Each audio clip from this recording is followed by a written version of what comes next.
Assalamualaikum warahmatullahi wabarakatuh.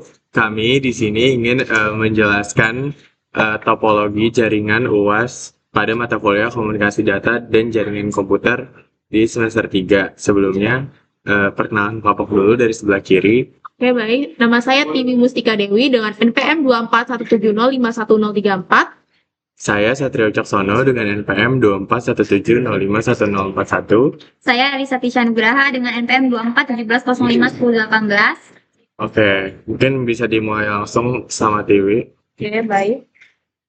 Nah, jadi di perintah soal ini kita ada nih topologi jaringan yang kurang lebih ada 4 router gitu ya. Dan di sini ada bahasanya, intinya di sini kita akan routing terlebih dahulu ya. Jadi di semua router, nih router 1, 2, 3, 4 ini ada namanya, ini ada router Miscall 3, Miscall LC, CZ, Eiger, dan KS gitu. Itu kita harus routing terlebih dahulu. Nah, IP routingnya itu kita harus ngebuat dia itu 0000 biar dia itu bisa ke semua jaringan gitu. Dan selain itu di sini di perintahnya juga ini kan bagian yang ini konfigurasinya. Nah, konfigurasi kita tuh harus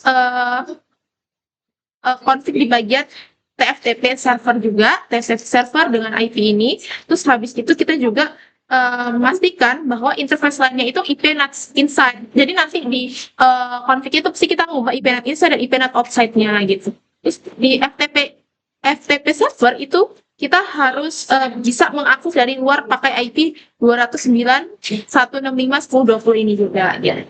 Dan selanjutnya di sini untuk ini Dynamica S5 Miscall C itu dimana itu perintahnya tuh kita harus ngebuat IP private yang diterjemahkan ke 208 ini alamat ini 208.4078.3 gitu. Nah, ini nanti bakal dikonfig juga. Terus selanjutnya di sini kita di SW2, jadi di switch 1 dan switch 2 ya. Jadi nanti config-nya bakal mengarah ke switch 1 dan switch 2 ya, di mana ini switch 1 di sini, switch 2 di sini. Nah, itu berarti IP private-nya itu diterjemahkan nih ke 208.40.78.4 ya. Strip 14/8. Terus selanjutnya di sini di P4 atau PAS yang di sini itu kita diminta untuk agar semua jaringan internal keluar internet. Jadi semua jaringan internal itu keluar internet pakai IP interface internet router gitu.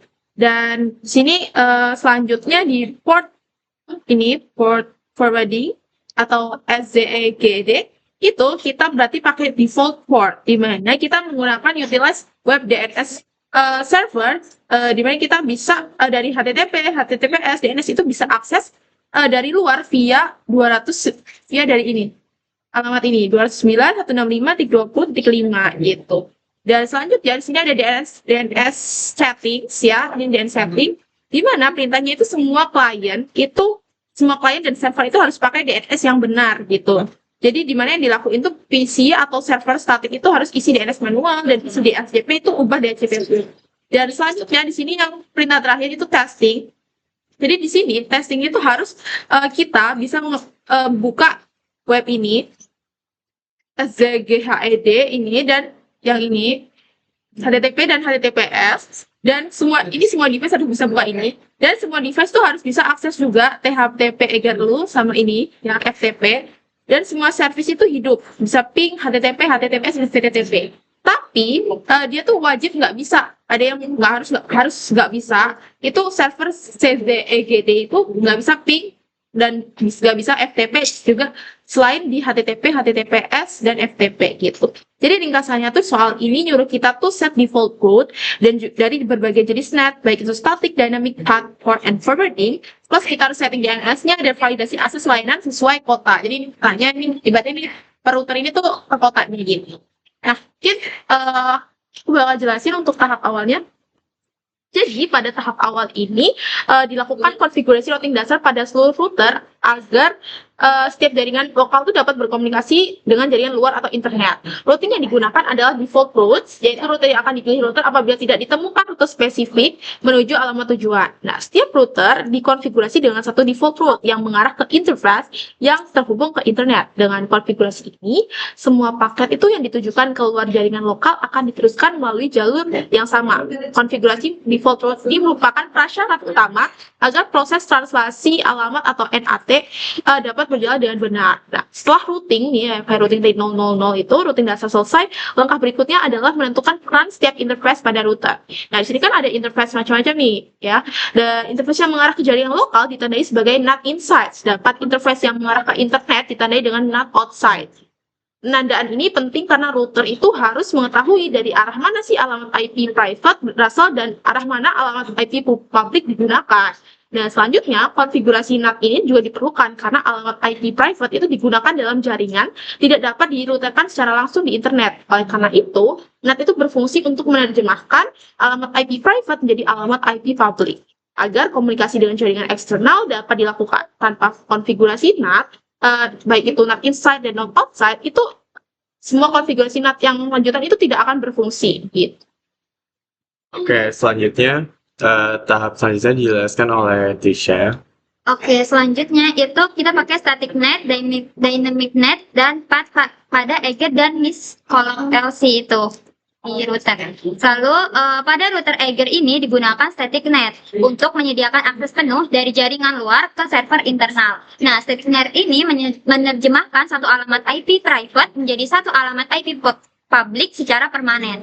Dalam konfigurasi ini, server TFTP dipetakan ke alamat IP public dengan IP yaitu 209.165.10.10. Nah, sedangkan untuk server FTP itu dipetakan dengan ke 2.209.165.10.20. Dengan metode ini, server dapat diakses dari luar jaringan menggunakan alamat IP publik yang tetap dan seluruh layanan server dapat digunakan tanpa pembatasan port. Nah, selanjutnya itu pada router yang Misco LC itu diterapkan dua metode NAT yang dimana itu berbeda sesuai dengan kebutuhan jaringannya. Nah, untuk jaringan yang terhubung ke Misco LC SW1, untuk SW1 itu digunakan dynamic NAT dengan path overload. Pada metode ini banyak alamat IP privat diterjemahkan menjadi satu alamat IP public yaitu 208.40.78.3 dengan membedakan nomor port, agar router mengetahui alamat mana saja yang boleh diterjemahkan. Lalu digunakan akses control list atau ACL. Nomor 1 itu, dan alamat IP public dikelompokkan dalam sebuah NAT pool bernama SW. Nah, sementara itu, jaringan yang terhubung ke Miscolog LCSW2-nya itu menggunakan dynamic NAT tapi tanpa overload. Nah, jadi kalau yang satu tadi pakai overload, yang kedua ini tidak pakai overload. Nah, pada konfigurasi ini setiap alamat IP privat akan mendapatkan satu alamat IP public dari rentang yaitu rentang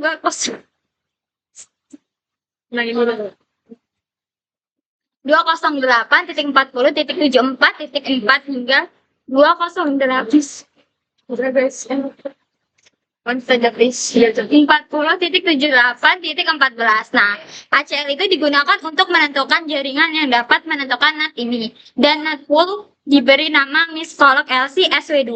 Nah, metode ini tuh memungkinkan komunikasi ke internet tanpa berbagi port. Namun, tenangin dulu. Tenang. Namun membutuhkan selanjutnya Kata aja ya. lebih banyak namun membutuhkan lebih banyak ayo Guys, time off please.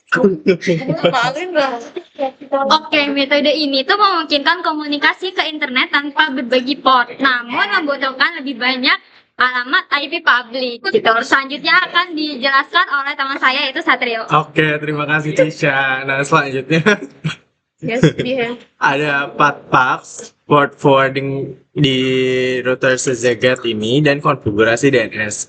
Nah, pada router pax di bagian bawah diterapkan port address translation atau PAT yang menerjemahkan seluruh lalu lintas dari jaringan internal ke alamat IP interface yang mengarah ke internet. Jaringan internal pada router ini terdiri dari 2 VLAN, yaitu VLAN 20 dan VLAN 25, di mana kedua jaringan tersebut didefinisikan dalam ACL nomor 3 yang kemudian digunakan dalam konfigurasi NAT overload. Dengan metode ini, semua perangkat dalam jaringan internal dapat mengakses internet menggunakan satu alamat IP publik milik router. Selanjutnya, pada router CZGAT yang di atas, dilakukan konfigurasi port forwarding untuk membatasi akses ke server internal, di mana server web underscore DNS bagian sini itu hanya diperbolehkan diakses dari luar melalui layanan tertentu, yaitu HTTP di port 80, HTTPS di port 443, dan DNS di port 53. Di mana seluruh layanan tersebut dipetakan ke satu alamat IP publik, yaitu 209. 165.20.5 dan dengan konfigurasi ini hanya layanan yang secara eksplisit diizinkan yang dapat diakses, sedangkan layanan lain seperti ping atau FTP itu tidak dapat digunakan dari luar jaringan. Nah, tahap terakhir adalah konfigurasi domain name system atau DNS, di mana server DNS dikonfigurasikan agar nama domain seperti www.czgat.hu atau ftpeger.hu dan tftpeger.hu dapat diterjemahkan ke alamat IP publik masing-masing server. Seluruh klien, baik yang menggunakan IP statik maupun DHCP, diarahkan untuk menggunakan DNS server tersebut. Dan untuk klien DHCP, pengaturan DNS dilakukan melalui modifikasi parameter pada DHCP pool, sehingga klien secara otomatis menerima alamat DNS yang benar saat memperoleh alamat IP. Nah, selanjutnya kita mungkin ngebahas langsung ke konfigurasinya. Kita mungkin dimulai dari TIWI kali ya, di router pertama ini. Tinggal enable, terus kan coba. Untuk sampai habis dulu ya. Iya. Oke, boleh banget nih, Kak. Banyak nih. Oke, kelebihan. Gak apa-apa. Nah, di sini kita start dari sini. Jadi sebenarnya ini untuk routernya ini udah disetting juga ya, dia IP DHCP, untuk isi-isinya tuh IP DHCP excluded address, terus habis itu IP DHCP pool 15, mana ini poolnya berarti 15, terus tuh networknya ini 192.168.15.0, terus default routernya itu kita ambil default gate kayak ibaratnya IP gateway-nya gitu dari network ini, terus DNS servernya ini 29.165.20.5 gitu. Dan ini masuk lagi IP DHCP pool. Kenapa sih ini IP DHCP-nya tuh udah 2 kali? Karena dalam router ini nih, mungkin ini agak reset. Nah, dalam router ini itu terdiri dari 2 switch. Nah, ini 2 switch ini tuh dengan jaringan yang berbeda. Nah, kalau kita lihat nih tuh, ini jaringannya titik 20 ya. Terus ini kalau misalnya ini, nah ini titik 15, jadi dia tuh berbeda. Maka di sini IP DHCP poolnya pun berbeda nih ya. Ini pool 20, pool 15. Terus ini default networknya, DNS servernya. Nah, oke, selanjutnya di sini kita akan lihat nih sambungan kabelnya nih. Ada interface Giga Ethernet 00, di mana ini yang ini ke sini nih, yang ke sini. Ini itu kita tulis IP address-nya berapa, ini untuk gateway-nya, terus ini untuk subnet max-nya. Terus keep not inside, boost auto, speed auto. Terus habis itu ini juga untuk yang serial 000, ini yang ke sini. Nah, itu juga diatur untuk serialnya segini, no IP address segini, IP not outside. Nah, oke. Terus ini karena serial 001 yang nggak ada, makanya no IP address ya, berarti karena cuma ada serial 000 aja. Terus kita masuk nih ke interface VLAN, ini juga nggak ada ya, interface VLAN-nya nggak ada. Terus langsung aja ke IP NAT pool miscalled SW1. Nah, ini merupakan alamatnya, IP address-nya dengan netmax-nya segini 255.255.255.240 gitu. Terus jadi ini sebagai pool NAT dari IP-nya gitu ya, poolnat 78.4 ini berarti sebagai poolnat 1 IP public gitu. Terus habis itu sini ada juga IP NAT Insight Source List 1 full Scope Overload. Ya, ini sebagai pool NAT banyak IP public gitu. Terus yang Insight Source List 2 pool Mistral SW2 ini sebagai part untuk LAN 1. Terus yang ini Source List 2 pool ini sebagai part untuk jadi ini maaf ini untuk part LAN 2 ya. Oke. Nah, terus selanjutnya di sini IP classes ini sebagai bagian dari routingnya gitu ya. IP classes terus kita mulai routing ke jaringan-jaringan lainnya gitu. Nah, ini yang IP route 219 ini 255.255.0 ini sebagai routing tanpa batas kelas. Jadi dia bakal ngarah ke kelas yang lainnya juga gitu. Oke, sorry. Maaf, jadi IP classes ini routing tanpa batas kelas. Maaf, ini yang routing tanpa batas kelas. Terus yang ini itu sebagai yang pertama ini itu routing ke bagian ke ZZ gate RT yang ke sini. Jadi yang ibaratnya sini itu ke sini, yang ke router ini itu pakai IP route ini. Jadi kita ngebaca network dari jaringan router ini gitu. Terus selanjutnya IP route yang kedua ini itu ke sama ya. Jadi kayak bolak-balik gitu untuk route-nya gitu, sebagai route balik simulasinya gitu. Terus yang ini sebagai route balik simulasi, maaf ini sebagai default route-nya, jadi ini route balik simulasi yang ini, terus ini sebagai default route-nya. Default route-nya dia di 00000000 gitu. Nah, terus habis itu di sini ada access list, di mana access list ini tuh ngebuat ibaratnya kayak di mana jaringan itu tuh boleh akses nggak sih di bagian HTTP servernya atau mungkin ke DNS servernya gitu. Jadi kayak bakal menentukan jaringan mana sih yang boleh di NAT itu gitu. Terus habis itu line console 0, terus line aux ini dan line FT04 itu untuk mengaktifkan akses manajemen router ya yang ini. Akses manajemen router dan oke, mungkin untuk router 1 atau yang Miscall RT itu seperti itu, di mana dia terhubung dengan 2 switch ini dan dia terhubung dengan router lainnya gitu. Mungkin nextnya.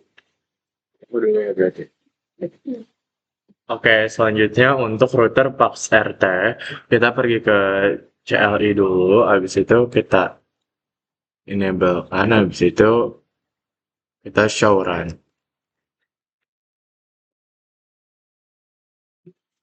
Sebentar. Oke.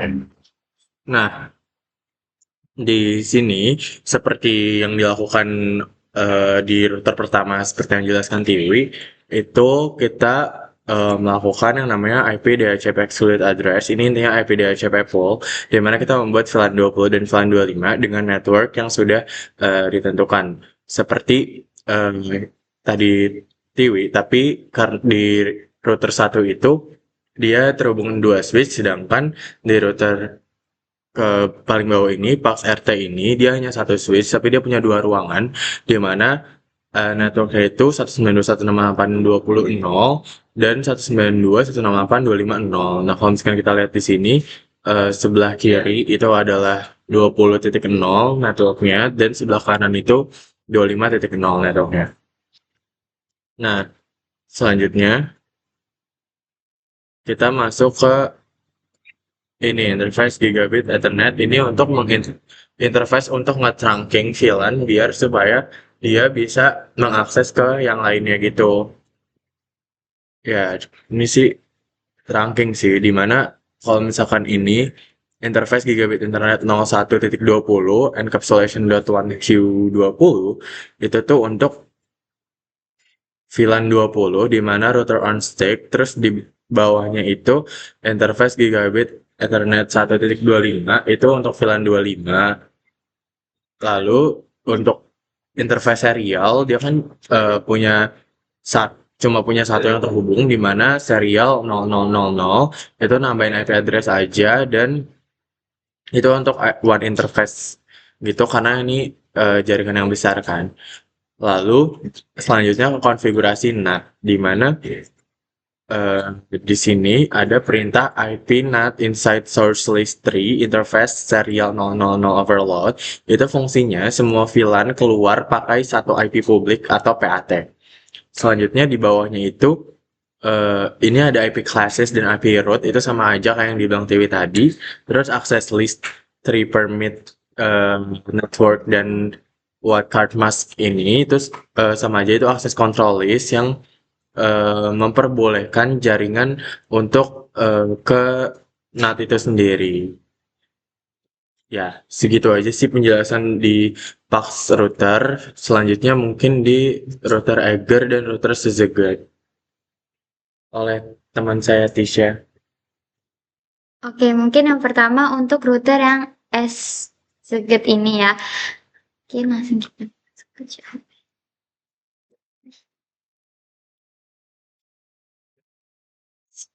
And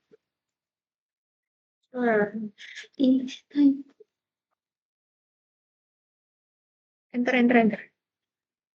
Terus ya, enter terus sampai Apa? Oh, ini. Oke, yang pertama-tama di sini kita ini untuk interface, yaitu ini interface ini itu gunanya untuk ke LAN server. Mungkin langsung lanjut aja. Selanjutnya untuk interface yang serial. Nah, ini ada yang serial. Nah, serial itu untuk WAN.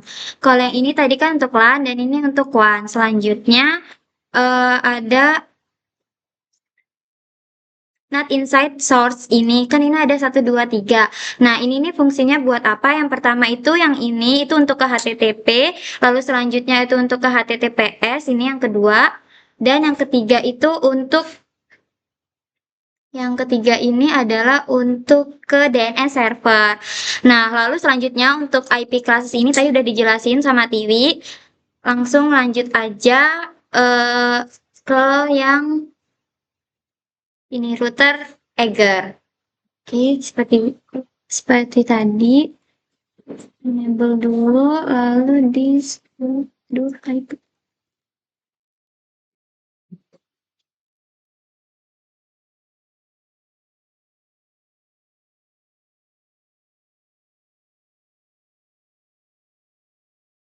Oke, sama aja kayak yang tadi. Ini kan ada interface gigabit Ether. Nah, untuk interface gigabit Ether ini itu tuh untuk LAN dan selanjutnya untuk interface serial itu sama aja itu untuk yang WAN. Lalu habis itu kita ada static NAT. Nah, di sini static NAT ini ada NAT inside yang pertama dan yang kedua. Nah, yang pertama itu fungsinya itu untuk mapping one to one dan yang kedua itu untuk server publik tetap. Lalu ini tadi juga udah dijelasin oleh Tiwi sama terus lanjut ini adalah default routernya. Terus udah lainnya sama. Udah, oke. Pokoknya intinya di topologi ini itu lebih ngebahas tentang materi CCNA, sertifikasi CCNA dari Cisco, dan dia lebih ngebahas tentang PAT ya yang sebelumnya belum kita pelajari juga, terus tentang FTP, TFTP juga itu belum pernah kita pelajari gitu. Jadi kita tadi belajar learning by doing sekalian mengenai tentang TCP, UDP, DNS, HTTP, dan segala macam yang ada di topologi ini. Nah, untuk memenuhi perintah dari topologi ini, seperti yang di awal tadi, kita akan melakukan testing ya teman-teman, di mana kita harus semua device bisa ngebuka domainnya gitu, domain si DNS-nya. contohnya salah satunya PC4. PC4 ya, oke. Browser, kita tungguin aja. Nah, apa ininya? www.szeged.hu. Nah, kenapa dia ini? Coba kita coba di PC lain ya, teman-teman.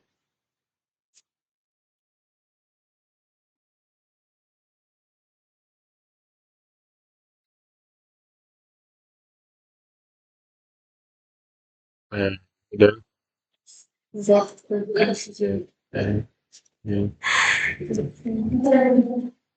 Nah, ini bisa untuk domain yang pertama, terus kita cobain domain kedua, yaitu boleh bacakan tftp.eger.hu. Oh, mungkin beda PC kali ya, teman-teman.